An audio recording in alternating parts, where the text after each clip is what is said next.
Treasure Hunting Weekend, mga ka-TH, kami ay babalik doon sa lugar na aming na-detect nung nakaraang linggo at ngayon ay gagawa tayo ng test dig, mga 2 meters.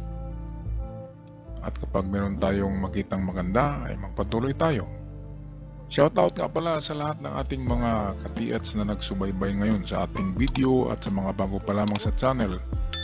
Huwag kalimutan mag-subscribe para palagi kayong updated sa mga bagong uploads.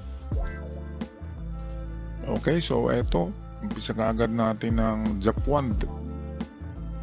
Mayroon malakas na detection pa rin, no? Japwand. At kung gusto nyong bibili ng ganyan, mayroong si Invisible Man, mayroong binibenta na ganyan. Contact nyo lang si Invisible sa kanyang numero. Okay, bigay ko mamaya ang kanyang numero para sa mga manual na gamit na tulad ng ganyan.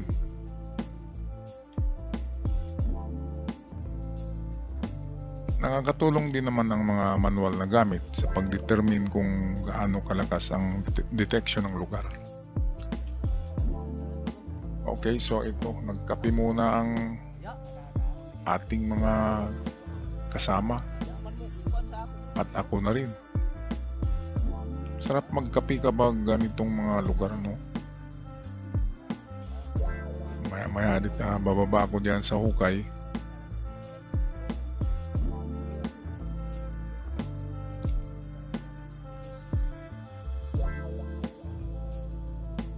Ito, symbol muna tayo. Ngayon, ano bang kahalagahan ng pag-test dig? Mahalaga ang test dig kasi kung hindi nyo pa nagalaw ang lupa ay meron talaga itong malakas na detection. Pero kapag halimbawa nag-test dig na kayo ng 2 meters, 1.5 meter, ay kung walang laman ang na-detect ay hihina talaga ang detection. Ang mga na-detect na yan ay yung mga bato na may minerals, may iron content. Kaya nang may labas yung mga bato na ganyan ay hihina ang detection, ibig sabihin ay wala. So ganyan ang kaimportansya ang test dig. Kailangan talaga i-test dig ang mga na-detect na spot. Ngayon, dito tayo mag-confirm sa ating detector kung malakas bang detection kaysa palibot. Halimbawa doon sa unahan, kailangan i-compare mo yung detection ng inyong test dig kaysa lupa doon sa unahan o sa palibot. At kung mangyari na mas mahina ang detection ng test dig, itong hukay, ibig sabihin wala dyan. Pero kung meron pa rin, mas malakas siya kaysa palibot o sa unahan, ibig sabihin merong something. Ibang something na yan ay pwedeng 50-50 pa rin yan. Pwedeng mga malalaking bato yan na may iron content. At pwede rin na yun yung treasures. Okay, kaya meron talagang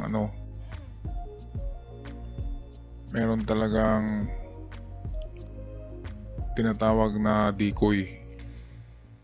Ang decoy ay hindi naman kailangan na gawa ng hapon. Merong mga natural decoy, yung mga nakapatong-patong na mga malalaking bato ay merong detection yan. Malakas ang detection lalo na kapag nagpatong-patong ang mga bato. Okay, so meron pang malakas na detection. Iron nga lang siya sa ating ID. Hindi ginto, pero kahit na iron ang detection or metal ay kailangan hukayin pa rin yan kasi baka nakalagay sa mga drums or ammunition boxes. Kaya ito si pendulum, the pendulum, umiikot pa rin ang pendulum. Ibig sabihin ay meron talagang detection.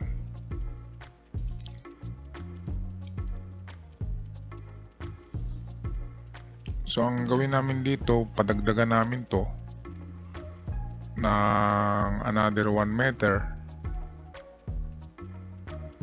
or 2 meters para magiging 3 meters lahat.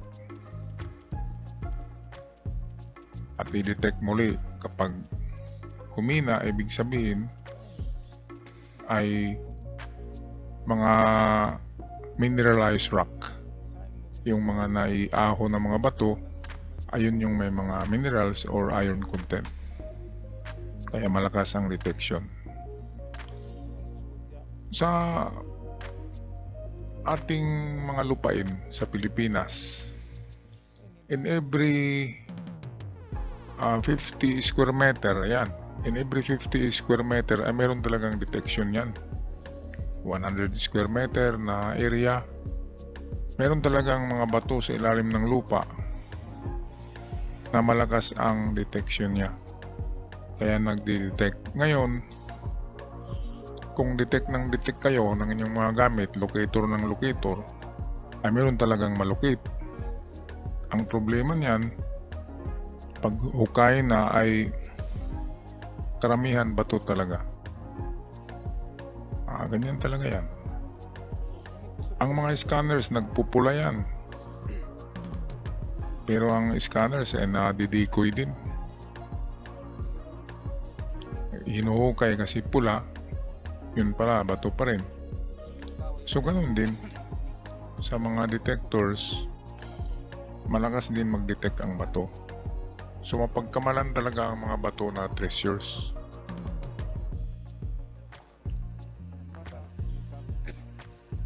So yan, malakas pa rin ang ikot kay pendulum. So padagdagan namin to ng lalim kasi malakas pa. Pero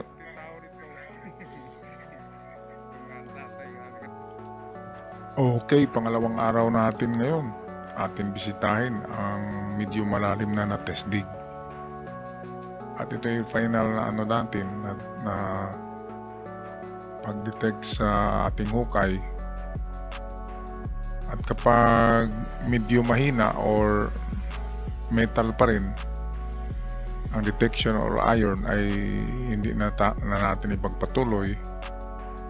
Kasi sa lalim na 3 meters ay meron ka talagang makikitang mga bagay na gawa ng tao kapag merong ibinaon na mga small deposit. Okay, hindi pwedeng hindi mag-iwan ang hapon ng signs. Karamihan, iniiwan nila talaga ay yung kanilang iniinuman na bote. Minsan plato na pinagkainan, minsan ay yung sake jar, yung maliliit na jar na para sa bino.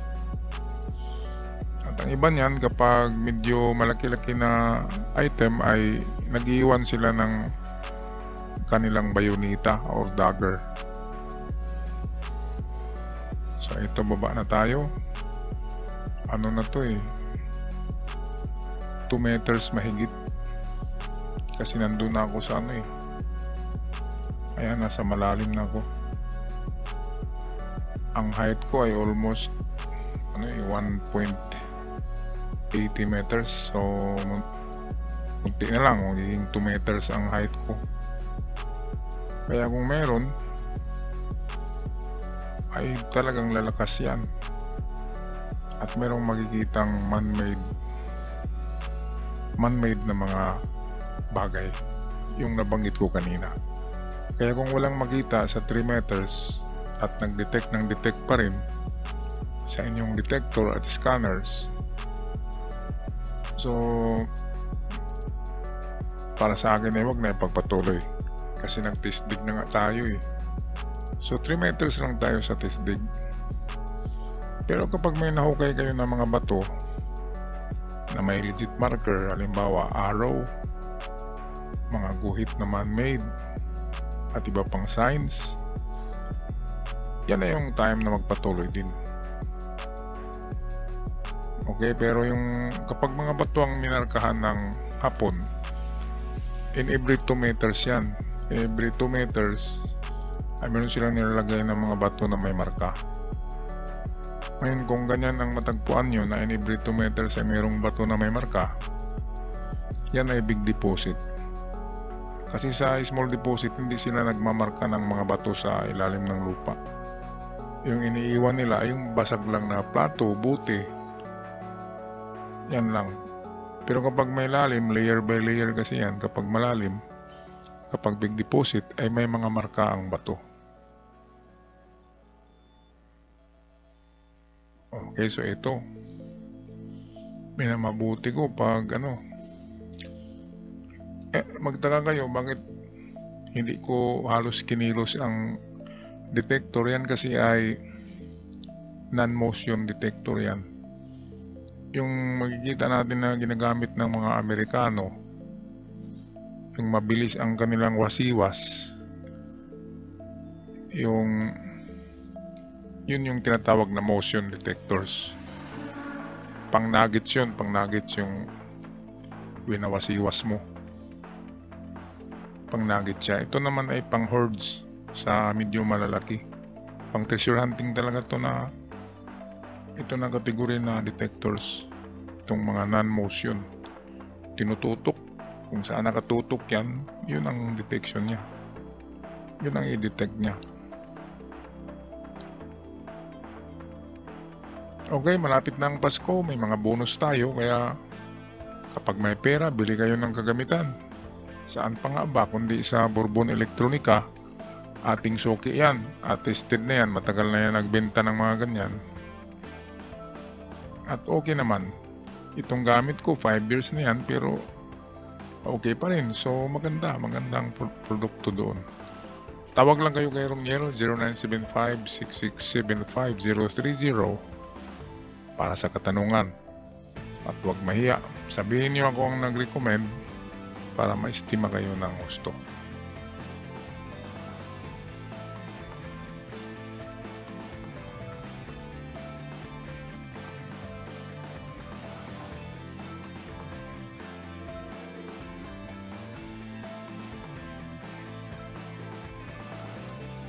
At dito habang dinidetect ko at pinag-obserbahan ko ang lakas ng detection ay may na silip ako na butas.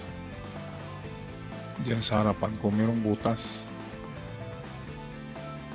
Siguro wala namang ahas sa ganito na kalalim, Kaya pwedeng ito, pwedeng ventilation, pwedeng vent. At pwede rin siyang tunnel na hindi pa nasarado na. Ayan, yan yung yung tinusok ko dyan, yung nakatutok yung coil dyan, yung butas. Ayan.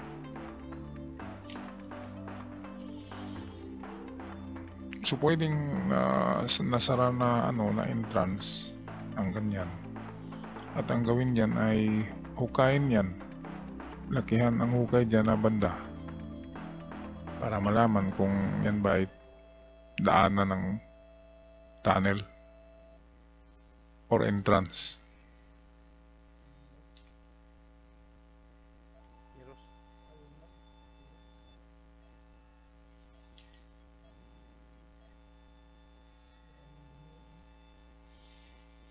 Okay, at matatapos na tong ating pag-detect kasi maigi nating kinukumpara ang detection. So, yan na yung titingnan ko ngayon, yung sinasabi ko na may butas dyan. Baka malaking yan. Itong natakpan na dahil sa tagal ng panahon. So, pwedeng tunnel yan or entrance to tunnel.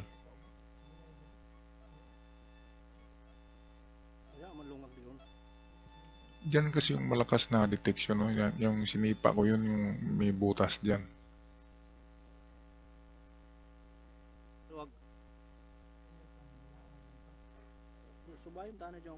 pwedeng ito ay bent. So, dalawa lang ang ano nito, bent or entrance to tunnel.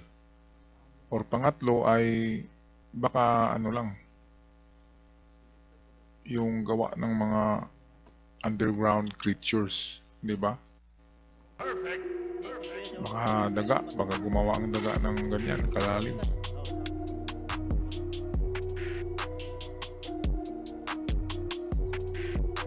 Ayan, binuksan ko pero hindi pwedeng anuin natin eh. Baka may sisingaw dyan, kaya dahan-dahan lang tayo.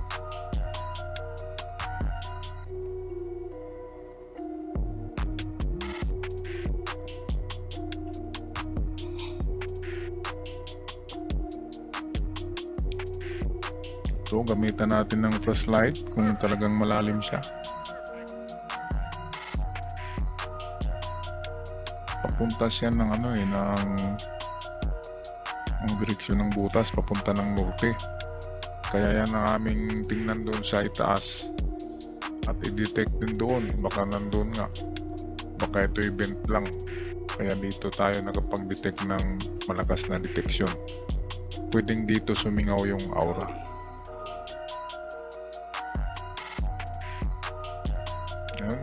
Ayun, kaya ito tayo ngayon sa ibabaw, diyan banda. Detect namin yan. Ayun si Invisible at saka si Pendulum kung malakas doon. At pwedeng kung malakas talaga ay pwedeng i-testing ito. Adjustment.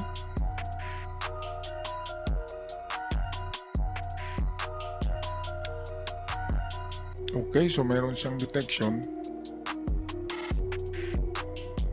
Pero hindi tayo sure kung